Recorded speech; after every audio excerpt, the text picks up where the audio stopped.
Chaitanya Prabhu Nityananda Shri Advaita Gadadhara Srivasadi Gaura Bhattavinda Hare Krishna Krishna Krishna Hare Hare Hare Rama Rama Rama Hare Hare. First of all, I go from my village Dandavachana to the last of the feet of my spiritual master. Icharira Krishna Vishnupas Mr. Gaurav Goswami Maharaj. Icharira Krishna Vishnupas Mr. Bhaktivedanta Narayan Goswami Maharaj. Icharira Krishna Vishnupas Mr. Bhaktivedanta Swami Maharaj. Shri Prabhupada, or our Upananda Guruvaya, Sampradaya, and Vaishnava and Vaishnava.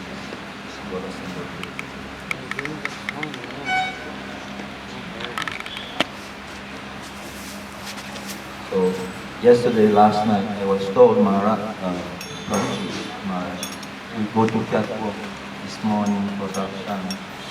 So I thought, oh, I may come also. Then I arrived 5:05.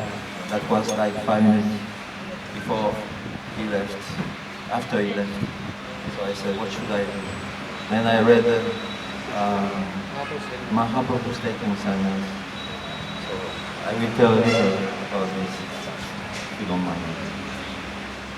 Who wants to take sannyas? Everybody. Raise your hand. Oh, so many hands. And often.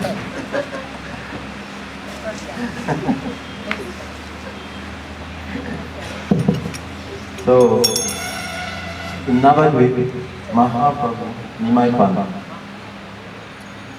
once he was absorbed in the mood of the gopis, like searching mood, because gopis sometimes they upset about to Krishna, because Krishna infidelity and sometimes lying offenses. So that day Mahaprabhu was in the mood of the gopis, and feeling very, very close to them, he was chanting Gopi, Gopi, Gopi, Gopi, Gopi. And one of his students was just nearby, and he told him, why do you chant the name of Gopi? All Shastra, every sacred book tells you should chant the name of Krishna. You should chant Mahamantra, Hare Krishna. So, you thinking of Gopi is wrong. You shouldn't do it. Just chant the name of Krishna. Then Mahaprabhu became very upset. Because when he heard the name of Krishna, it rose his anger towards Krishna even more, because of his absorption in the feelings of the gopis. So he started to chase after the student, who ran for his life as fast as possible, and he joined another group of students later on. And then he told the students that what happened, that this Brahmana who he thinks he is, does he think he is better than us? Why? He is one of us. He is like a nephew, or like a cousin of our family. So we shouldn't let him do these kind of things again. So we should gather together and go and give him a lesson, like a beating. So Mahaprabhu, knowing this, he became very, very concerned about their salvation, because he thought, I appeared in this world to give the medicine of this Mahamantra Hare Krishna, but instead of acting positively, the result is completely opposite. They become offensive to me, and by this, my mission will completely be failure. So I have to find a way to counteract this opposing mood and make it very successful. So therefore he thought, they think I am one of them, so I will leave Navadvip, and they will see that I am completely independent from whatever relationship is there. I will leave Navadvip and I will never come back. So he decided I will take sannyas. So after some days, Lakshmi Puja, one very, very joyful festival, was celebrated in Navadvip. Usually devotees on that day, They bring all kinds of gifts to each other. They cook cakes like we have every morning. And they give to others, friends and relatives. So that day, Chaitanya Mahaprabhu in his house, he inspired all his leading devotees to come and have his darshan. Nobody knew that the next day he would go and take sannyas from Navadvip. So all intuitively, they all came to take darshan of Chaitanya Mahaprabhu in the afternoon. And all came with different gifts, with garlands and everything. And they all gave one after the other garlands on the neck of Chaitanya Mahaprabhu, who was very happy to see them. And gratefully, he would give them their garlands back to their own neck, like this, and smiling and joking with them. And also, he told them, I want you to only focus on one thing. Don't do anything else. Just chant this Maha Mantra. This Maha Mantra is the medicine for this Kali Yuga. If you do this, then your spiritual life will all be successful. You will all achieve prema. So he told them, whatever you do, sitting, walking, eating, sleeping, just chant Hare Krishna and don't do anything. You should worship the Lord and don't do anything else. Please, if you have some affection for me, just follow these instructions. And they all accepted it. So then, later on, Sridhar Kolavesh, you know, he was one of the very intimate followers of Chaitanya Mahaprabhu. Chaitanya Mahaprabhu, all his life, he went to his little shop where he was selling plantain type of bananas and leaves also to make plates. And Mahaprabhu, always in the mood of joy, he would go there and he would steal from him or pay very, very little amount for the bananas and plantains, which would put Sridhar Kolavesha in very, very angry and upset, but not so bad. So that day, the same Sridhar Kolavesha came with a very choice pumpkin and offered it to Chaitanya Mahaprabhu. When Chaitanya Mahaprabhu saw this very beautiful pumpkin, he told Sachi Devi, please, could you cook this for all the devotees? Make some sweet rice. You cook it with milk, rice and sugar. And then somebody brought some milk later on and she cooked and she distributed to all the devotees. Nobody knew that he was going to take sannyas. Only 4 devotees, Nityananda, Gadadhar, Chandrasekhar, and one another. So that same day, Vishnu Priya, when going to the Ganges in the morning, she heard a little toe on a piece of stone, and that toe was a blood came out a little bit. So she was very worried because usually it's not considered to be very auspicious. So then she went to the Ganges to take some, bathing, snan, and then as she was washing her hair, her face, her nose ring, which was given to her by Mahaprabhu on the day of her marriage, her nose ring also fell in the water. She couldn't find it anymore. So she became more and more concerned as the turn of heaven that 2 inauspicious things happened to her on the same day. So she was very, very astonished, and she became very grave and came back to the house wondering what will happen that day. That evening when Mahaprabhu came back, he became very, very friendly with her, making jokes, and usually he doesn't do that. He was very, very kind of nurture with her, taking care, but not joking so much. But that night he was joking, taking care, becoming very affectionate. So then it rose her awareness of something is gonna happen because Mahaprabhu is in a complete different mood. And that makes her very worried. So she didn't want to keep away from his associations because of this worry. So she kept giving him services, speaking to him, and he also reciprocated with her very nicely. But after some times, night came and her eyelids became very, very heavy. Rocks came on her eyelids, Guru used to say, and she fell asleep.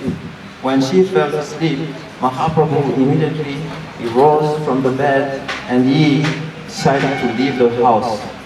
Then he went towards the outside door, and who he saw there? Sachimata. She was holding to a pillar, standing up, and she was like a statue. She was considering something is going to happen. She had some admonition, how you say, some apprehension. So Mahaprabhu, seeing that she was there, she couldn't speak, she couldn't say anything. So Mahaprabhu, out of respect for her, he circumambulated her 3 or 4 times, and then he left, and he went to Nildaya Ghat, where he crossed the Ganges to go to Katwa.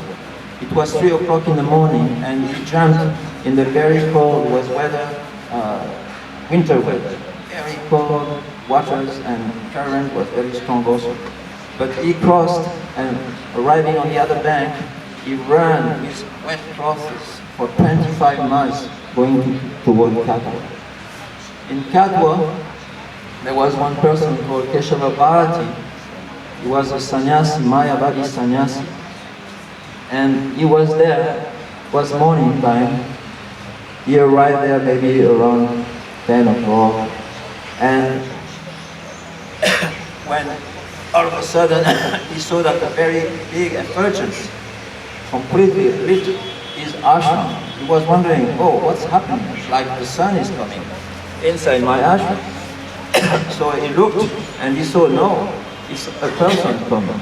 So he saw that actually Nimai from Navadvip was entering into his ashram. Was very, very surprised.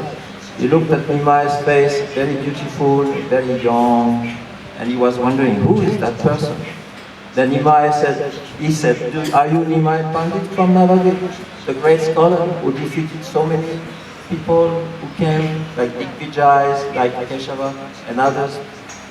He said, yes, I am this Nimai. So why did you come? Nimai said, I want to take sannyas from you. Keshava Bharati said, oh, how is it possible that I give you sannyas? He was considering his beautiful face and beautiful dark curly hairs falling down on his shoulders. He said, I will not give you sannyas because your mother, she will be heartbroken. What about your younger wife? She's only 15 years old, 14 years old. No, I cannot give you sannyas. Then Mahaprabhu insisted once more. Then he said, okay, I can give you sannyas under only one condition. You have to go back there, Navadvip, and get permission from your mother. So immediately, Sri Chaitanya Nimai Pandit stood up and ran towards Navadvip. But then Keshava Bharati thought, oh, what's the use of letting him go there? He is such a commanding personality. He can get anything he wants. He will go there, he will charm everybody, and he will get whatever he likes. So he sent somebody to bring him back. But then at that time, it was Makara Sankranti. The next day was Makara Sankranti. It's also a very nice festival. And people celebrate this festival by taking baths in the Ganges. So nearby the ashram of Keshava Bharati, there was a big crowd of people taking baths and everything. And the news of Nimai Pandit going to take sannyas was spreading like fire. And they all heard that. Then they became upset, said, what? That young fellow Nimai from Navadvip taking sannyas? Wow, this is very, very strange. We don't want to hear about it. They all came to Keshava Bharati ashram and told him, don't give him sannyas. What is this sannyas? Who has created this? Who is so cruel to create such a thing as somebody taking sannyas, leaving his wife, leaving his mother, leaving his relatives and friends? No, we don't want to hear about it. Don't give him sannyas. Chaitanya Mahaprabhu pressed so much Keshava Bharati that Keshava Bharati had no choice. The crowd became more and more upset and said, if you give him sannyas, then we will completely destroy your ashram. So you have no choice, you cannot do him. Then Chaitanya Mahaprabhu, they start to do kirtan. And by this kirtan, the houses, the crowds became a little less impassioned. But that day, because of the impending ceremony was going to take place, the crowds didn't want to hear anything, and they didn't want to, and they again and again threatened Keshava Bharati not to give sannyas. So that day nothing happened. All night Chaitanya Mahaprabhu spent chanting Mahamantra, Hare Krishna, with all his people around. And in the morning, he again approached Keshava Bharati and asked him, please now you give me sannyas. So Keshava Bharati again said yes. Then they called the barber. Barber came and he looked at Mahaprabhu and he said, I cannot shave his head, he's too beautiful, too young, curly black hairs, I cannot touch. It will be like a offense. Then Chaitanya Mahaprabhu pressed him and said, yes, you should start. Chandrasekhar was there and he was also demanded to start the ceremony. So the barber started to cut Mahaprabhu's hair, and Mahaprabhu, in the middle of it, he became ecstatic. Somehow or other, his moods came out, and he again stood up and danced and chanted Mahamantra. Then again sitting, and barber finishing his works, decided at the end that he will never do it again. This is his last service as a barber. He will never touch anyone's head in the future. I heard that later on he became a sweet maker, maybe because his hand became so sweet by touching Mahaprabhu's head. So then Chandrasekhar made the ceremony and has the name of Mahaprabhu's, the mantra of Mahaprabhu's taking sannyas was going to be given. Mahaprabhu approached Keshava Bharati and asked and told him, last night I dreamed that you would give me this mantra. Am I correct? And he told the mantra in Keshava Bharati's ears. And Keshava Bharati said, yes, exactly. This is the mantra I was going to give you. So he gave that mantra and Mahaprabhu became sannyas. Then the name was given by Keshava Bharati, not any name from the 10 principal names that we usually give, like Van, Madhav, Madhusudan, Ashram, all these names. But he gave him the name Krishna Chaitanya, because I see that you are going to spread Krishna consciousness all over the world. So your name would be more fit if I give you this name, Chaitanya, or Krishna Chaitanya. So he gave the name of Krishna Chaitanya. There was one friend of Mahaprabhu who used to go to school with him, who was passing by and heard that Chaitanya Mahaprabhu was taking sannyas. So he came and he heard the name of Chaitanya Mahaprabhu, now Krishna Chaitanya. And when he heard that, he became completely shocked. He could only speak Chaitanya, Chaitanya, Chaitanya. He could not speak anything else. So his name changed and he became Chaitanya Das at that time. So when Mahaprabhu became duly initiated and received his name, he became very happy. He embraced Keshava Bharati and they had all together a big kirtan. Then Mahaprabhu, thinking now I will go everywhere in the world and I will spread Krishna consciousness, I will convert everyone to chant the Mahamantra and my mission will be successful. There's many stories coming after, but it will take a long time. So I will stop here. I'm very sorry to take Prabhuji's time. Thank you very much for listening attentively. Hare Krishna.